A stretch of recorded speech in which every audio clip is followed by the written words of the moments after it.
Topic 15. Assessing resources for growth from external sources. At the end of this topic, students will be able to explain the methods for expanding the venture, discuss the types of joint ventures, discuss the concepts of acquisitions and mergers, discuss the different types of franchises, and identify the steps in evaluating a franchise opportunity. Expansion of business can happen also due to external factors, especially when they are favorable. Instead of a single venture growing on its own, it can also do so through joint ventures, acquisitions, and mergers. Such strategic alliances keep happening throughout the world in all industries. Sony Ericsson is a good example in the mobile industry for a joint venture. Even nature has taught lessons that to fight a bigger enemy, that is a competitor, it is better to join hands, and when one is weak, he can lean on a stronger person to gain strength, as in mergers. Sometimes, instead of declaring bankruptcy, it is preferable to sell the business and get out of a favorable or an unfavorable situation, and the franchise opportunities is another way of expansion. A successful business idea can be permitted to be used for a period of time for royalty. This option is more suitable than opening up branches and incurring costs and losses. The options are given by the external environment, and the entrepreneur will have to utilize as per his requirement. There are different methods of expanding a venture. An enterprise can grow through expansion of its activities. These expansion methods can be by joint ventures or acquisitions or mergers. Such growth prospects may also take domestic organization to global arena, and these expansion activities happen not only for growth reasons but also for protecting self-interests. When there are threats from external competitions, joint ventures and mergers help in combining forces to overcome them. By buying existing business, a ready-made business comes to hand, and for the business which is selling itself out, it is a dignified way of exit compared to bankruptcy. Joint venture. It is a separate entity involving two or more active participants as partners. It is sometimes called strategic alliance. With the increase in business risks, hyper-competition, and failures, joint ventures have occurred with increased regularity, involving a wide variety of players. The best known and the largest joint venture is the formation of Aramco by 4 oil companies to develop crude oil reserves in the Middle East. Certain types of joint ventures as examples which we see in our day-to-day lives: Boeing, Mitsubishi, Fuji, and Kawasaki to form small aircrafts, General Motors and Toyota in automobiles, AT&T and Oliveti to enter foreign markets, Microelectronics and Computer Technology Corporation, that is MCC, for research, W.R. Grace Company and MIT to study microbiology. What are the factors in joint venture success? Because not all joint ventures succeed, so we'll have to look into these factors carefully. Accurate assessment of the parties and how best to manage the new entity in light of the ensuing relationship. The symmetry between partners, this goes beyond the chemistry, objectives, and resource capabilities. The expectations of the results of the joint venture must be reasonable and realistic. Far too often, at least one of the partners feels a joint venture will be a cure-all for other corporate problems. This is not going to be so. With the environment constantly changing, industrial conditions begin modified, and markets evolving, timing is a very, very important factor in joint venture.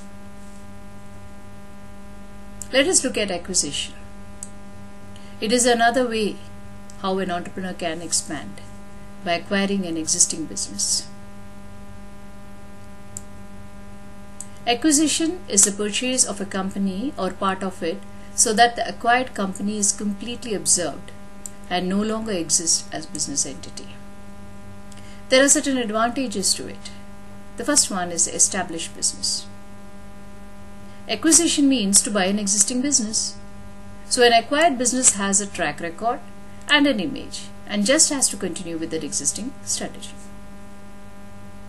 Location is another advantage. The customers are aware of the location and the business already has a customer base.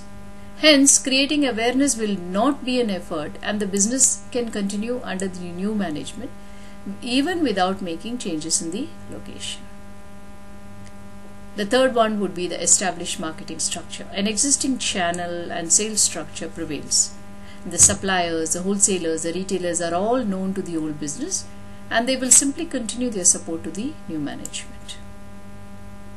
Cost. The actual cost of acquiring a business can be much lesser than other methods of expansion. Existing employees. The employees of an existing business can be an important asset in the acquisition process. They know how to run the business and can help assure that the business will continue on its successful mode. But there are certain disadvantages of an acquisition. Marginal success record. Most ventures that offer sale have an erratic, marginally successful or even unprofitable track record. Overconfidence in ability. Sometimes the entrepreneur may assume that he can succeed where others have failed.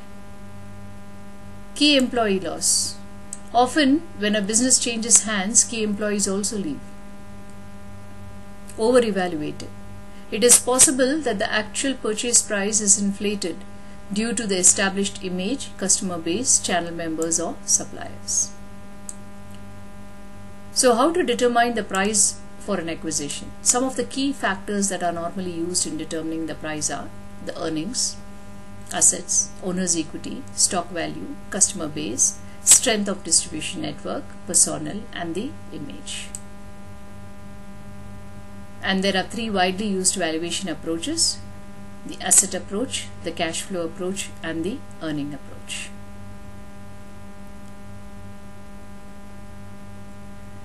Moving on to understand how to structure the deal. Once the entrepreneur has identified a good candidate for acquisition, an appropriate deal must be structured. The deal structure involves the parties, the assets, the payment form and the timing of the payment. Mergers. It is a transaction involving two or more companies in which only one company survives. Merger motivations ranges from survival to protection to diversification to growth. Sometimes there could also be a negative way of expansion called as hostile takeover. It happens when a company acquires another company against its will. This normally occurs when there is a low stock evaluation versus performance, low debt equity ratio and a high ratio of institutional investor holding the company's stock.